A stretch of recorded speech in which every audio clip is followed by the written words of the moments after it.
Loué soit l'Éternel et je suis délivré de mes ennemis. Mon bien-aimé, c'est comme ça qu'il faut savoir. Mais il faut louer l'Éternel pour que tu sois délivré de tes ennemis. Or, la louange, c'est quoi? C'est d'abord, il faut savoir ce que c'est que la louange avant de louer l'Éternel et que l'Éternel te délivre de tes ennemis. Parce qu'il y a beaucoup de mélange dans ce que nous entendons. La louange, mon bien-aimé, la louange, ce n'est pas d'abord les instruments, non. La louange, ce n'est pas d'abord la batterie. La louange, ce n'est pas d'abord le synthétiseur. Non. Ça, ce sont des instruments qui accompagnent notre louange. Mais ce n'est pas ça la louange. La louange, ce n'est pas les danses. Mais les danses accompagnent notre louange. C'est pourquoi le psaume 150 dit que louez l'Éternel avec des cymbales. Louez-le avec des cymbales sonores. Vous voyez, c'est pour accompagner. Louez-le avec des danses. Donc le louer, vous ajoutez les danses dedans. Mais il faut d'abord louer l'Éternel. Vous voyez? Alors la louange, c'est d'abord, c'est raconter ce qu'est l'Éternel. Les œuvres de l'Éternel. C'est ça louer Dieu. Vous voyez, louer quelqu'un, c'est un peu vanter. Vous voyez, la louange, c'est ça, c'est vanter ton Dieu.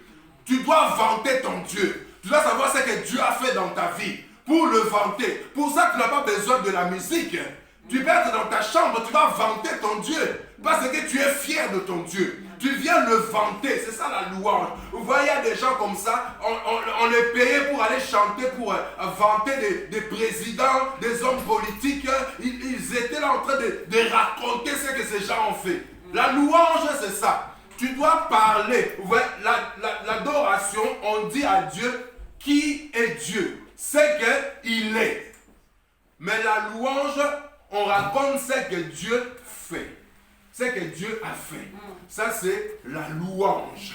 Ouais, tu n'as pas d'abord besoin de ça et ça. Non, il faut vanter ton Dieu. Il faut savoir parler de ton Dieu. C'est ça, louer l'Éternel.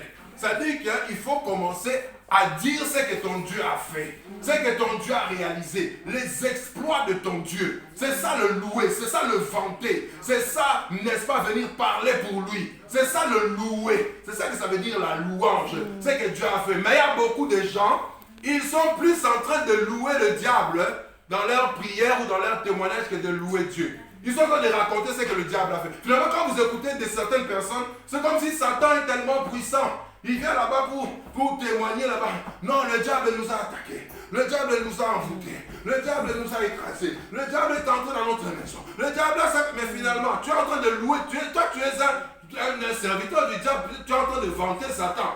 Tu ne loues pas la gloire et la puissance de ton Dieu. Tu fais la publicité de l'ennemi.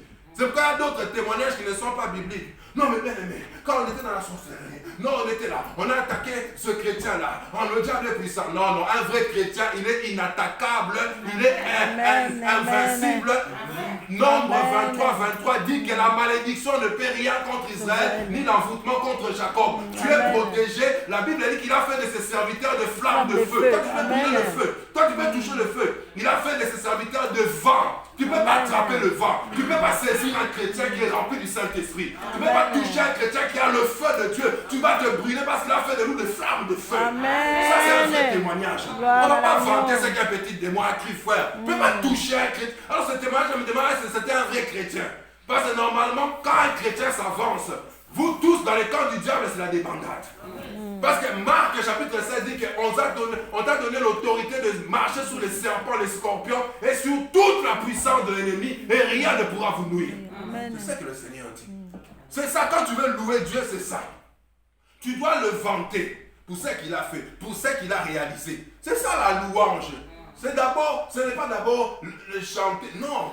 Louer Dieu, raconter ce que Dieu a fait, raconter la gloire de Dieu, raconter les merveilles de Dieu. Vous voyez? Mais maintenant, il y a 3 types de louanges que tu dois faire pour être délivré de tes ennemis.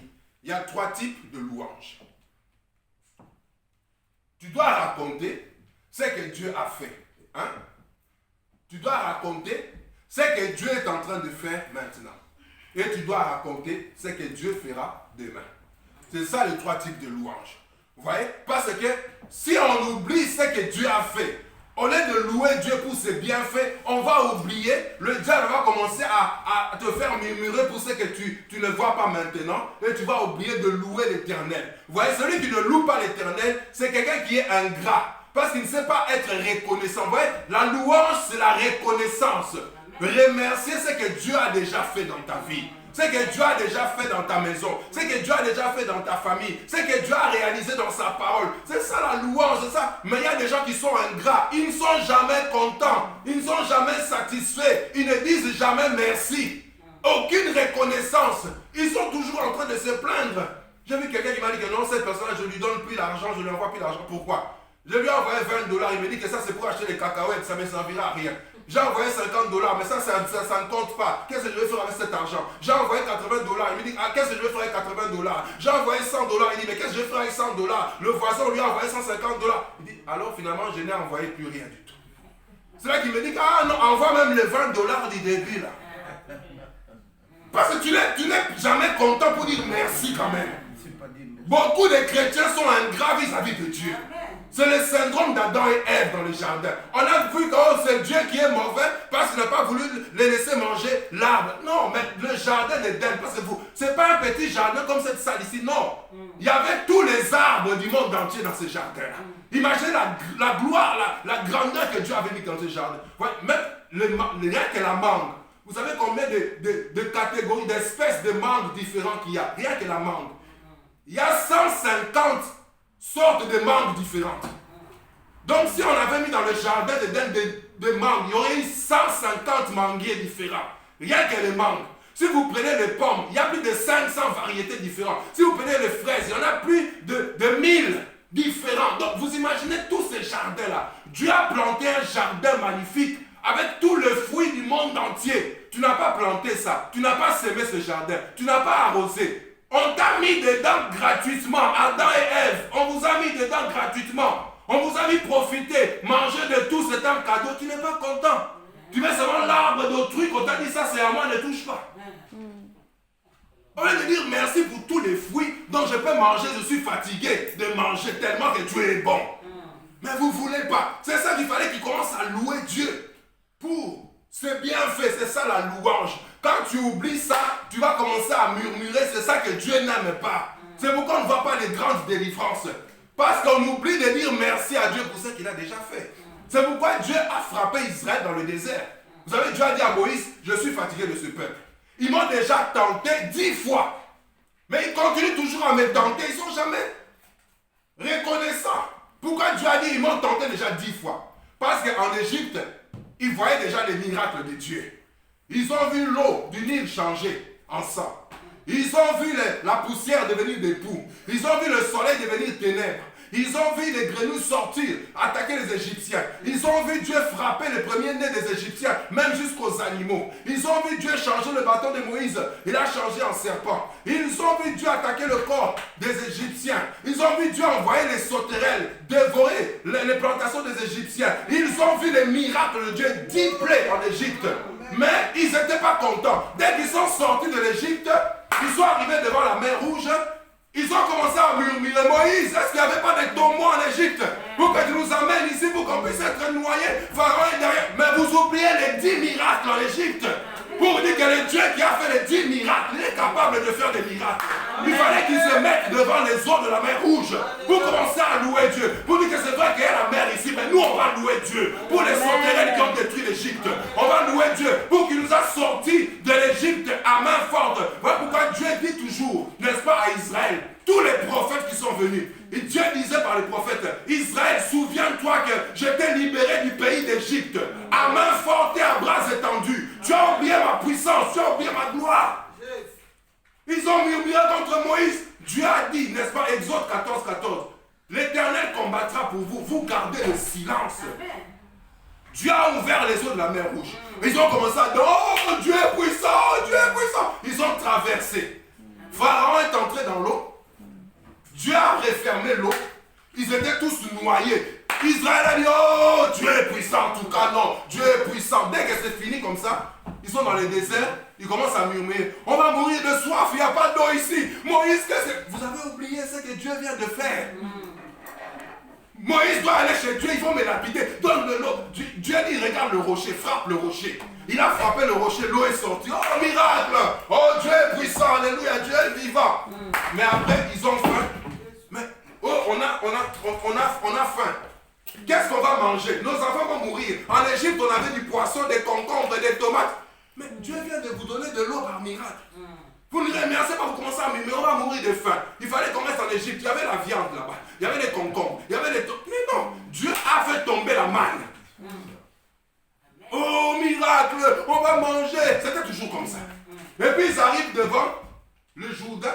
Ils disent que non, Jéricho est barricadé. Il y a des géants là-bas. Les fils d'Anak, les Amalécites, on est foutus. On va mourir ici. On commence à murmurer encore devant Dieu. Vous croyez pourquoi Dieu les a fait mourir dans le désert?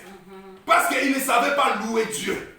Il fallait que quand ils se mettent devant Jéricho, ils commencent à dire que Seigneur, on va te louer parce qu'on était en Égypte. Mais toi, tu étais avec nous. Tu nous as secourus. Tu nous as libérés. Nous te glorifions, Seigneur. Parce que nous sommes arrivés devant la mer Rouge. Mais toi, tu as ouvert les eaux de la mer Rouge. Nous sommes traversés à sec. Nous sommes passés de l'autre côté. Nous te bénissons pour la manne qui est tombée par miracle. Nous te bénissons pour l'eau qui est sortie du rocher. Nous te bénissons pour la colonne de feu. La nuit qui nous réchauffait pour qu'on n'ait pas de froid. Nous te bénissons pour la colonne de nuée qui nous a enveloppés la journée pour que le soleil ne nous frappe pas. Nous te louons parce que tu nous as donné la victoire sur Amalek. Ça, c'est la louange. Amen. Tu dois raconter ce que ton Dieu a fait. Amen. Là, mon bien-aimé, Dieu va être glorifié. Tu ne dois pas oublier ce que Dieu a fait. Parce que si tu oublies ce que Dieu a fait, tu vas commencer à murmurer, tu vas te décourager, tu vas oublier que Dieu avait déjà fait les miracles. C'est pourquoi Dieu aimait David. Parce que David n'oubliait pas ce que Dieu a déjà fait. Quand il s'est retrouvé devant Goliath, avant d'attaquer Goliath, Saül lui a dit que mais on va te tuer par ce géant. Regarde comment il est costaud. David a dit non, Seigneur.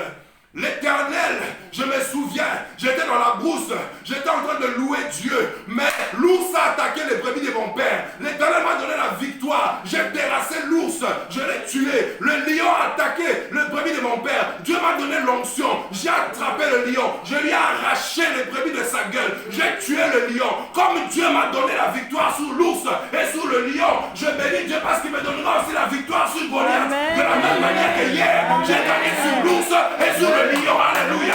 Quand tu vois une situation difficile devant toi, souviens-toi des œuvres de Dieu. Souviens-toi de ce que Dieu a déjà fait dans ta vie. Commence à louer Dieu. Vous dites Seigneur, je te bénis parce que j'étais bébé, j'ai failli mourir, mais tu as permis que je sois vivant. J'ai grandi ici. Beaucoup avaient cru que j'allais mourir d'un accident, mais Jésus, si je te bénis, tu vas commencer à louer ce que tu as fait. Tu vas dire tu es le Dieu qui est grand. C'est toi qui as ouvert les eaux de la mer Rouge. C'est toi qui as nourri Israël 40 ans dans le désert. Là, on ne pouvait ni s'aimer ni moissonner. Je ne mourrai pas de faim ici. C'est toi qui as nourri David dans le désert. Tu vas commencer à louer Dieu. Amen. Tu es malade, tu vas commencer à dire au Seigneur. Tu as guéri Bartimée, Seigneur. Tu as guéri les lépreux dans la parole. Tu vas commencer à louer Dieu ce qu'il a fait. C'est ça la louange. Ne sois pas ingrat, ça bloque Dieu. Les gens qui sont ingrats, qui ne disent pas merci, ils reconnaissent ça. Non. Loue l'Éternel pour ce que tu as fait. La deuxième catégorie de louange, c'est que Dieu est en train de faire.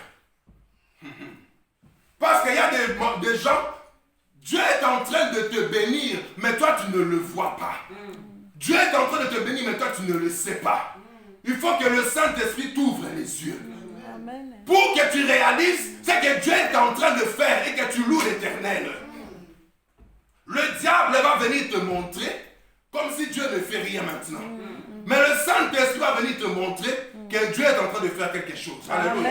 Amen. Je vais te parler par l'Esprit cet après-midi pour te montrer ce que Dieu est en train de faire pour toi aujourd'hui déjà. Alléluia.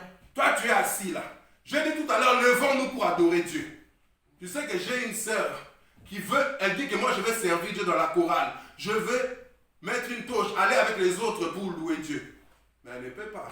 Elle ne peut pas se lever, elle est en fauteuil roulant paralytique. Mais toi, tu peux te mettre debout. Est-ce que tu loues Dieu pour tes deux pieds là? La Bible dit, la foi vient de ce qu'on entend. Ce qu'on entend vient de la parole. Moi, j'ai été prêché à des sourds. J'ai dit, Seigneur, mais comment ils vont entendre? La foi vient de ce qu'on entend. Et ils n'entendent pas. D'autres sont nés comme ça, sans louis. D'autres sont devenus sourds. Pendant que je prêchais, quelqu'un était à côté pour interpréter la prédication dans leur langue, pour qu'ils comprennent le message. Et qu'ils acceptent que mais toi, tu entends bien la parole. Est-ce que tu bénis Dieu pour tes oreilles? C'est ce que Dieu est en train de faire maintenant. Les inondations ont frappé. Il y a des gens qui ont perdu leur maison. En Wallonie, c'est pas loin. Beaucoup ont craqué. Il a investi dans sa maison pendant 20 ans. Les inondations ont tout balayé. Il faut abîmer tout. Il y en a qui pleurent. Toi, tu es bien dans ta maison. Rien n'a été emporté. Est-ce que tu bénis Dieu pour ça? On est venu ici adorer Dieu, louer Dieu. Il y a un pays dernièrement. Pendant qu'ils étaient en train d'adorer Dieu, ils m'ont dit certains pays, on ne va pas citer ici. Pendant qu'on adore, vous avez les yeux fermés en train d'adorer Dieu. Il y a des gens qui rentrent dans l'église avec des bâtons en train de vous tabasser parce que vous croyez en Jésus. Mais toi, tu es ici tranquille, tu peux danser, louer. Est-ce que tu as déjà remercié le Seigneur pour ce que Dieu est en train de faire? Ce que Dieu est en train de réaliser. Mais toi, tu ne vois pas ce que Dieu est en train de faire. Si tu commences à louer Dieu pour ce que Dieu est en train de faire, pour lui dire que Seigneur, merci pour ce que Dieu est en train de faire dans ma vie. Je te remercie pour la santé que tu donnes, la force que tu me donnes, l'énergie que tu me donnes. Je te remercie. C'est ça, louer Dieu pour ce qu'il est en train de faire ici. Vous voyez, ça n'a rien à voir avec la musique. Hein? La troisième catégorie de louange, c'est ce que j'appelle une louange prophétique. C'est-à-dire que Dieu n'a pas encore fait. Dieu n'a pas encore réalisé. Mais la louange, c'est ce que Dieu a fait. Pour ce que Dieu a réalisé, c'est qu'on est en train de le louer. Mais si tu crois, si tu as tellement confiance en ton Dieu, tu ne vas pas attendre que Dieu fasse quelque chose pour lui dire merci. Si tu crois que ton Dieu fera, si tu crois qu'il est fidèle, comme Hébreux 13:8 dit que Jésus-Christ est le même hier, aujourd'hui, éternellement, ça veut dire que s'il a fait des miracles hier, il a fait aujourd'hui, demain, il fera pour moi des miracles.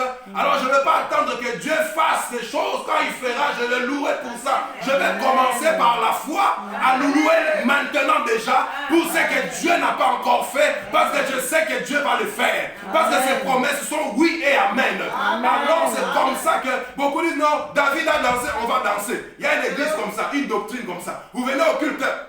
À 10h, vous commencez à danser parce que David a dansé. Vous dansez jusqu'à midi, on clôture le culte. On va se voir jeudi pour danser. David a dansé. Jeudi, vous venez, vous dansez. Il n'y a pas d'intercession, il n'y a pas de prière, il n'y a pas de prédication, il y a la danse. Mais vous savez pourquoi David a dansé? Parce que l'arche a tué son ami.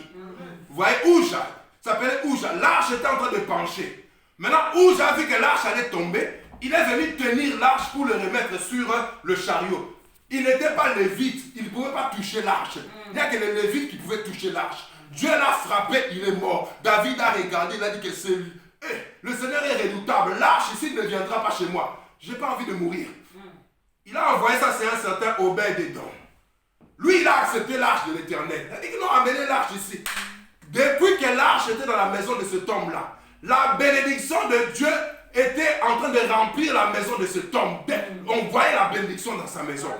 David a appris que la maison, l'Éternel est en train de bénir la maison d'Obed-Édom. Pourquoi? Mais à cause de l'arche de l'Éternel qui est dans sa maison, ça a attiré la bénédiction. David a dit, oh mais c'est moi le roi. Moi je ne suis pas béni, ce monsieur-là est béni. Il a dit, allez chercher l'arche et amenez-moi l'arche dans ma maison.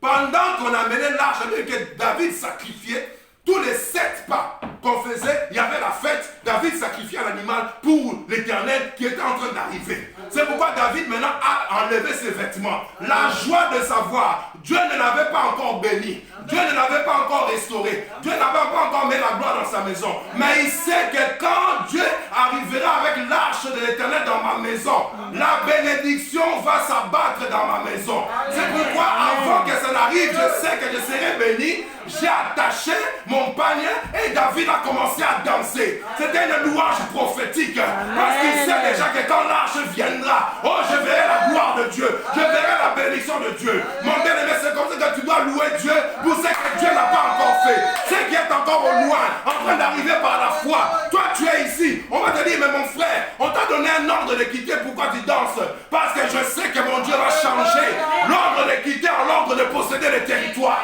Voilà pourquoi je le loue maintenant. Mais frère, tu es malade. Pourquoi tu danses? Je danse parce que Dieu va changer la maladie en guérison. Maintenant, je suis en train déjà de le louer. C'est une louange prophétique que je suis en train de faire. Alléluia. Je remercie Dieu pour sais qu'il fera. Parce que j'ai confiance. Je n'attends pas que Dieu réalise ces choses. Non, j'ai confiance en lui. Je sais qu'il le fera. Parce qu'il n'y a ni changement ni ombre de variation en lui. Il fera. Non, je danserai maintenant pour l'éternel. Je ne vais pas attendre qu'il le réalise. Parce que la Bible dit que si vous croyez que vous l'avez reçu, vous le verrez s'accomplir. Si tu crois que tu l'as reçu, comporte-toi comme quelqu'un qui l'a reçu. Amen. Commence à louer Dieu pour ces choses-là. On dit, mais tu es fou, tu bénis Dieu. Pour ce voyage, tu n'as même pas 1 euro dans la poche. Non, non, je bénis Dieu parce que je sais que je voyagerai. Je commence à le louer maintenant. Fais une louange prophétique maintenant. Commence à remercier Dieu, à le louer, à le vanter pour les choses qu'il fera. Amen. Là, Dieu va voir que cette personne a confiance en moi. Il y en a qui attendent, qui pleurent d'abord. Ils attendent d'abord. Non, je vais d'abord voir que Dieu fasse. Non, il ne faut pas être Thomas. On dit le maître est ressuscité. Non, si je ne mets pas mes doigts dans ses mains, si je ne mets pas ma main dans son côté pour vérifier, je ne croirai pas. On lui a dit que maintenant, Jésus est apparu. Oh, il s'est agenouillé. Mon Seigneur et mon Dieu. Jésus a dit non, Thomas. Parce que tu m'as vu, maintenant tu crois. Mais moi, je te dis heureux. Amen. Celui qui aura cru en moi sans m'avoir vu. Amen. Fais une louange prophétique. Alléluia. Commence à louer Dieu pour les choses qu'il va faire, qu'il n'a pas encore fait. Là, le diable, ton ennemi, va craquer. Amen. Pas dire que mais je l'ai arraché ça. Il danse comme s'il avait ça. Oui, parce que par la foi, j'ai déjà ça. Amen. Voilà, amen. C'est comme ça. Mais tu vois quelqu'un avec un grand sourire, il n'a pas. Voilà pourquoi il y a des gens qui ont beaucoup, ils ont des millions, mais ils vont se tuer. Il y en a d'autres qui ont des babouches, mais ils louent le Seigneur, ils dansent. Et on ne comprend pas, mais qu'est-ce qui se passe? Toi, tu es fauché. Pourquoi tu danses? Parce que je sais que Dieu est venu annoncer une bonne nouvelle aux pauvres. Amen. Il va m'enrichir. Alors je danse, je me comporte comme si Dieu m'a déjà enrichi. Parce que spirituellement, j'ai déjà reçu ces choses-là. Je commence à remercier Dieu, à le louer pour ces choses-là. C'est ça la louange prophétique à Dieu. Vous voyez, ça n'a rien à voir avec la musique d'abord. Tu es en train de raconter pour remercier Dieu. Seigneur, je te bénis. Merci en tout cas pour ma promotion. Tu n'as pas de boulot. Mais c'est comme si tu es déjà au travail, on t'a donné une promotion parce que tu as bien travaillé. Alors que tu es chômeur. Mais tu prophétises par la louange. C'est comme ça qu'il dit, je m'écris, loué soit l'Éternel. Je suis délivré de mes ennemis. C'est-à-dire que quand les ennemis arrivent, je ne m'occupe pas de mes ennemis, je m'occupe de louer Dieu. Amen. Jésus, quand il allait sur la montagne, vous voyez, Jésus priait beaucoup. Mais regardez les prières de Jésus quand il allait sur la montagne. Il ne s'occupait pas de sortir de Satan, on m'a dit, il parlait, on m'a critiqué. Non, il parlait avec son Dieu. Il adorait son Dieu. Père, je te loue. Je sais que tu as cassé ces choses aux sages. Tu les as révélées aux enfants. Père, je te loue. Je sais que tu m'as donné ta gloire. Ta gloire. Père, je te loue.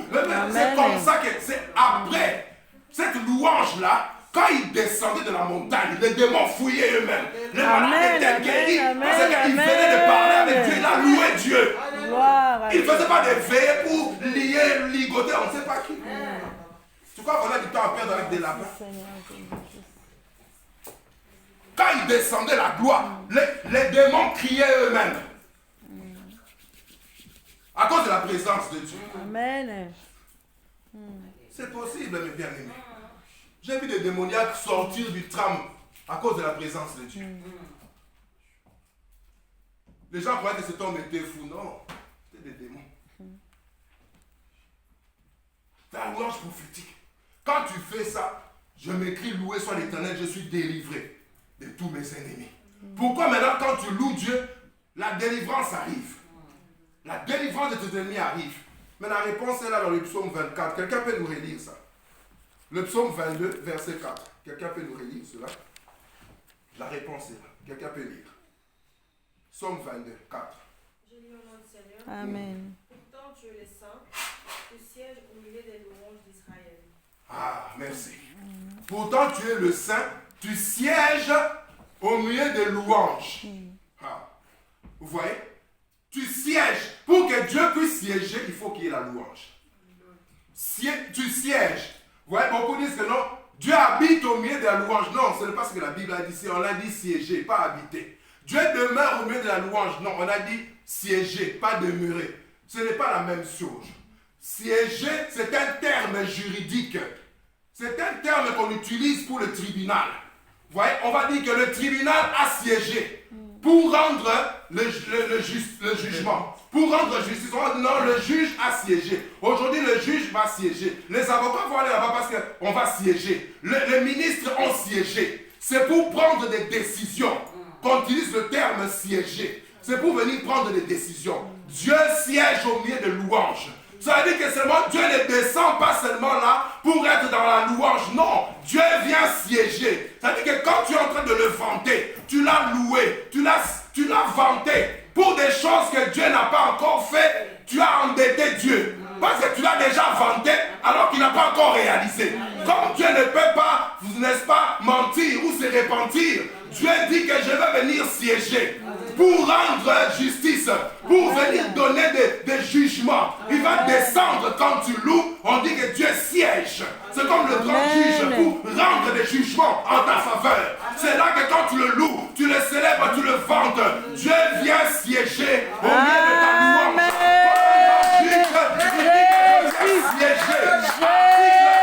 Je condamne la maladie dans ta vie. Article 2, je proclame la guérison dans ton corps.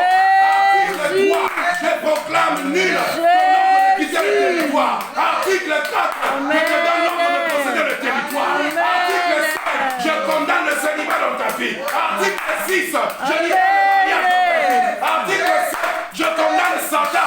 Article 8, je condamne ces démons dans ta vie. Article 9, je déclare la pauvreté nulle dans ta vie. Article 10, je te rends riche de la bénédiction d'Abraham. Alléluia. Alléluia. Dieu vient siéger. Il va proclamer les jugements. Il vient comme un juge au tribunal. Quand tu loues l'Éternel, quand tu le vantes, Dieu descend pour dire qu'il m'a loué. Parce qu'il va avoir une promotion. Je ne lui ai pas encore donné la promotion. Il descend. Article 11, je déclare que ton chômage est fini. Article 12, je déclare qu'on va t'embaucher. Rien n'est terminé. Article 13, je demande que tu vas recevoir une promotion. Alléluia. Il descend pour rendre les jugements. Dieu siège. Il ne vient pas pour s'asseoir, siéger. C'est rendre des justices. Voilà pourquoi il descend tes ennemis. Je m'écris loué soit l'Éternel. Et je suis délivré de mes ennemis. Parce que Dieu descend. Il dit qu'il y a des choses qui ne sont pas normales ici. Je dois donner des jugements pour que les choses changent. Si tu as compris ça, tu ne vas plus te plaindre ou pleurer, mon bien-aimé. Amen. Regardez les apôtres. Regardez l'apôtre Pierre, Paul et Silas. Ils ont servi Jésus. Ils ont prêché l'évangile. Ils ont témoigné. Il y avait une femme qui était possédée. Ses maîtres l'utilisaient pour faire la divination. Et ils avaient l'argent derrière. Vous voyez, quand quelqu'un venait, non, je vais avoir un mariage, on va appeler cette femme-là. Elle va parler. Vous allez voir que c'est un esprit de divination qui parle, on lui donne l'argent. Maintenant, elle suivait les apôtres derrière. Pour dire que ce sont des serviteurs de Dieu. L'apôtre Paul a eu le discernement. Il a dit qu'on ne va pas accepter les flatteries de Satan. Elle est en train de dire la vérité. Ce sont des serviteurs de Dieu. Il faut les écouter. Paul a dit non, on n'a pas besoin de flatteries, de vanteries. C'est pourquoi mon bien-aimé, il ne faut pas que tu sois content parce qu'on t'a flatté. Non, tu dois savoir qui tu es toi-même. L'apôtre Paul s'est retourné. Il a dit, esprit de Python, sors de cette femme. Elle était délivrée. Maintenant, ses propriétaires ont dit que le business est tombé dans l'eau. On n'aura plus d'argent. Ils ont calomnié l'apôtre Paul et Silas. On les a arrêtés, on les a tabassés, on les a jetés en prison. On les a enchaînés. On les a mis dans la prison intérieure pour qu'ils ne bougent pas. Vous croyez qu'ils ont murmuré? C'était les chrétiens d'aujourd'hui. Seigneur, tu m'as abandonné. Je t'ai témoigné, on m'a tabassé. Seigneur, pourquoi tu as permis qu'on puisse me blesser? Seigneur, où tu étais quand on nous tapait? Seigneur, pourquoi tu as laissé comme ça? Ça devient difficile ici. Et les autres qui voient des liens partout. Oh, on va lier l'esprit de prison. On va lier les liens des chaînes. On va lier les liens des geôliers qui nous habitent. Non, non. La Bible dit qu'au milieu de la nuit, Paul et Silas étaient en train de louer l'Éternel. Vous voyez, ils étaient en train de louer l'Éternel et tous les prisonniers entendaient les louanges de Paul et Silas avec les blessures, avec les chaînes. Mais ils n'étaient pas en train de chercher des esprits d'enchaînement, de déchaînement. Non, ils étaient en train de louer l'Éternel. Parce que pour eux, c'est un plaisir, un honneur que de souffrir pour Jésus. Quand j'ai témoigné pour Jésus, on m'a insulté, je suis content. Vous voyez, quand je prêche dans le métro, je prêche dans le bus. Il y a des gens qui disent Amen. Il y a d'autres qui se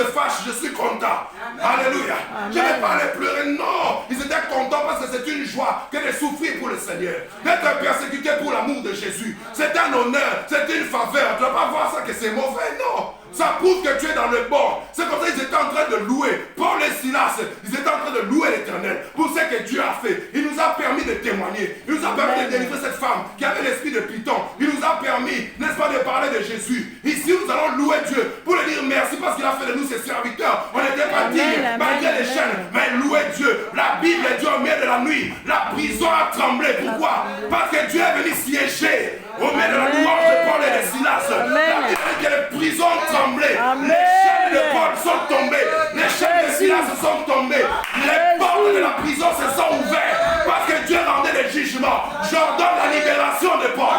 J'ordonne la libération de Silas. J'ordonne que les chaînes tombent.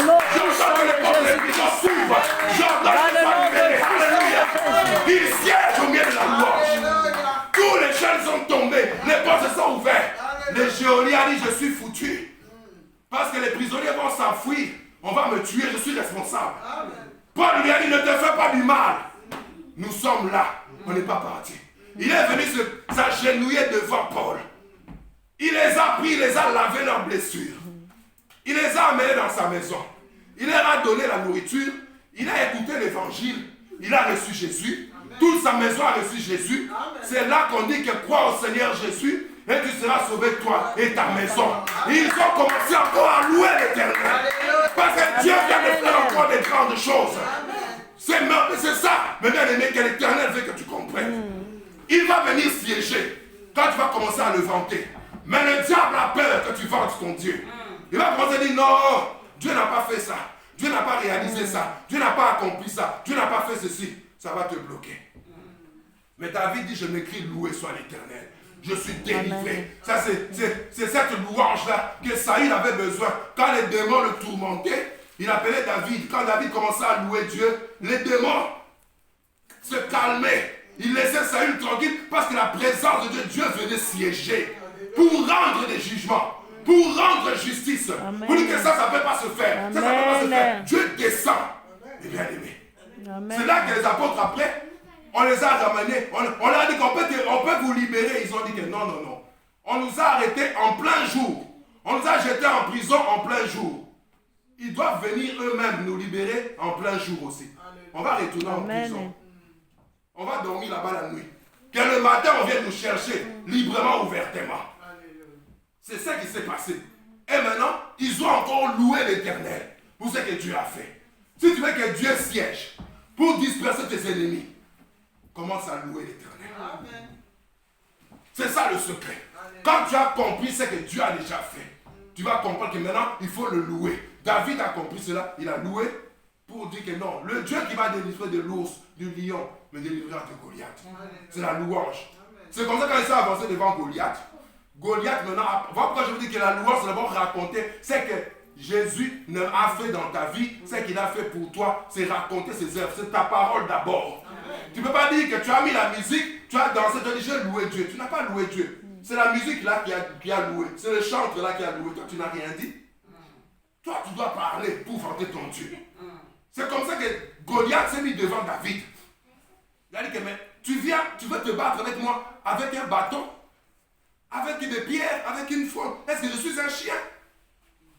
Aujourd'hui, je vais te tuer. Je vais prendre ta chair, je vais donner aux oiseaux du ciel, aux animaux de la terre. Vous voyez? David a commencé à louer Dieu. Louange prophétique. Il dit que non, ça c'est une erreur. Aujourd'hui, c'est moi qui vais te tuer. Je vais te couper la tête. Je vais donner, n'est-ce pas, ton corps et ta chair aux oiseaux du ciel et aux animaux des champs. Et tout Israël et les Philistins saura qu'il y a un Dieu en Israël. Et tu viens contre moi avec la lance, l'épée et les javelots. Mais moi, je viens contre toi au nom de l'Éternel. Aujourd'hui même, je vais te tuer. Aujourd'hui même, on saura que l'Éternel est puissant. Aujourd'hui même, le Dieu que tu as insulté, toi qui es incirconcis, les gens verront que le Dieu d'Israël est redoutable. Il est en train de louer Dieu. Dieu entend, Dieu entend, Dieu entend. Hé! Je dois accomplir ce que David a dit, sinon je serai endetté vis-à-vis de David. C'est comme ça qu'il a terrassé Goliath. Il a fait exactement ce que David avait dit. Il a coupé la tête de Goliath. Le monde entier a vu qu'il y avait un Dieu en Israël. Mon bien-aimé, c'est ça la louange. Ça l'a sorti de ta bouche. Et quand tu sors ça de ta bouche, mes bien-aimés, tes ennemis sont en débandade parce que Dieu descend pour siéger, mais comme un juge au tribunal. Pas demeurer, non, pas habiter. L'Éternel siège, on nous dit siège. N'est-ce pas? 22, 4, il dit l'Éternel siège. Siéger, c'est pour rendre justice. Quand Dieu descend dans un endroit, la justice se manifeste. C'est ça la louange. Les malades sont guéris. Parce que dans la présence de Dieu, la maladie s'enfuit. Parce que Dieu est saint. Les malades ne peuvent pas rester. Vous voyez? On ne peut pas dire qu'on a été dans un concert de louange. Il n'y a eu ni guérison, ni conversion, ni délivrance. Ça, ce n'était pas la louange. C'était des chants et des danses. Parce que quand Dieu descend, les païens vont commencer à dire, on veut accepter Jésus. Vous savez, il y a des gens que je fouillais, ils me poursuivent. Non, je ne veux pas accepter Jésus. Je dis, je ne veux pas. Mais il te poursuit. Parce que la présence de Dieu l'a touché. Amen. Ouais. Parce que moi, je ne croyais pas que cette personne peut accepter Jésus. C'était plus l'incrédulité. Il me persécutait. Mais ce jour-là, il m'a dit, je vais te prouver que je vais accepter Jésus. Tu vas prouver comment? Tu es incrédule. Quand je vais prêcher, tu me poursuis, tu empêches aux gens d'écouter la parole. C'est comme ça qu'il faisait. Quand je me mets, c'est pourquoi je dis, sache ce que Dieu veut que tu fasses. Loue le Seigneur pour tous ceux qui t'arrivent. On ne veut pas que je prêche. J'avais enseigné sur l'orgueil. On ne veut pas que je prêche. Non. Il y a une grande salle d'église dehors. C'est la Belgique. On a prêché. À la récréation en secondaire, j'ai monté sur un banc dans la cour des récréations. C'était ça, la salle de culte. Et j'ai prêché. Lui, il venait pour empêcher la prédication. Vous voyez pourquoi un jour comme ça, il vient, il me poursuit. Je vais accepter. Je suis dit que non. Mais la présence de Dieu l'avait tellement saisi. Le plus incrédule, c'est le premier qui a reçu Jésus. Moi-même, je n'arrivais pas à croire ça. Mais ce jour-là, il est venu avec un morceau de porc. Et tu sais bien que moi, je mange pas ça. Regarde. Il a mangé tout devant moi pour me montrer qu'il a reçu Jésus. C'est comme ça que j'ai cru. Ce monsieur a vraiment changé. La présence de Dieu juge. Quand Dieu descend, la gloire de Dieu se manifeste. Mais toi, tu dois le louer. Vous voyez pourquoi Dieu n'agit pas? Parce que tu as été ingrat. Dieu a tellement fait des choses, tellement fait, tu n'as pas remercié Dieu. Dieu s'est arrêté. Il a dit à Israël, non. Vous m'avez déjà tenté 10 fois. 10 fois, je vous ai fait du bien. Mais vous continuez à murmurer contre l'Éternel. Alors Dieu n'agit pas. Jésus a regardé Israël. Il a dit, Jérusalem, Jérusalem qui tue ses prophètes, qui lapide les envoyés que Dieu t'a donnés. J'ai voulu te rassembler sous mes ailes comme une poule rassemble ses poussins. Tu n'as pas voulu. Désormais, tu ne me verras plus. Jusqu'à ce que tu saches dire, béni soit celui qui vient au nom du Seigneur. Parce qu'ils étaient incrédules. Mais Dieu aimait David, parce que David, moindre chose, il loue le Seigneur. Quand les gens, quand tu t'habitues comme ça, tu verras les miracles de Dieu chaque jour. Parce que quand tu te lèves, tu commences à louer le Seigneur. Seigneur, merci pour le souffle de vie. Oh, il y en a qui ne respirent plus. Moi, je respire encore. Je te bénis pour cela. Oh, Seigneur, merci pour les chaussures. Il y en a qui ne peuvent pas se payer ça. Mais tu m'as donné ça. Je te loue quand tu vas commencer à voir les miracles de Dieu. Parce que Dieu va descendre, siéger et rendre justice. Alléluia. Amen. Donc aujourd'hui, je vais t'aider pour que tes ennemis se dispersent. Je vais t'aider. Tu vas louer Dieu. Amen. Que l'Esprit de Dieu t'aide, n'est-ce pas, à remercier Dieu depuis les choses que tu as oubliées là. Que le Saint-Esprit te montre ces choses. Sinon, beaucoup sont bloqués comme ça. Dieu n'agit plus parce que Dieu ne veut plus faire quelque chose. Dieu a dit à Moïse, ce peuple, je veux les exterminer. Je vais créer un nouveau peuple avec toi. Parce que je les ai tellement bénis. Vous voyez, c'est pourquoi je vous ai dit que mes bien-aimés, ce n'est pas parce que tu vas voir beaucoup de miracles que tu vas aussi beaucoup avoir la foi ou beaucoup remercier Dieu. Non. Parce que les gens qui étaient dans le désert, ils ont vu plus de miracles que nous tous ici. Mais c'était les plus grands incrédules. Ils ont vu la mer ouverte. Toi, tu as déjà vu la mer ouverte. Va au stand là-bas, regarde. Et Dieu a ouvert ça. Ils sont passés. Mais ils sont allés murmurer dans le désert. C'est parce que tu vois des grandes choses. Non, si dans ton cœur tu n'es pas déjà reconnaissant, tu peux voir la mer rouge ouverte, tu vas toujours murmurer. Ils ont vu l'eau sortir du rocher. Tu as déjà vu ça? Non. Eux, ils ont vu ça. Mais après, ils ont murmuré. Ils ont vu la manne tomber du ciel. Après, ils ont murmuré. C'était comme ça. Et puis ils ont vu la colonne de feu. On dit que ça a réchauffé tout Israël. Ce n'est pas une petite flamme comme ça, c'est une colonne. Donc même leurs ennemis voyaient la nuit la colonne de feu. Ils voyaient ça, mais ils continuaient à murmurer contre Dieu. Mais Dieu n'est pas là. Parce que Dieu, la nuit, c'était pour les réchauffer. Or, ils étaient pratiquement 1 million dans le désert. Parce que la Bible dit qu'ils sont sortis 300 000 hommes, sans compter les femmes et les enfants. Tu ajoutes les femmes et les enfants, ça fait plus ou moins 1 million. Mais Dieu a réchauffé tous ces gens. Et Dieu a dit que vos chaussures ne se sont pas usées pendant 40 ans. Des miracles. Mais ils ne remerciaient pas Dieu. Dieu a arrêté.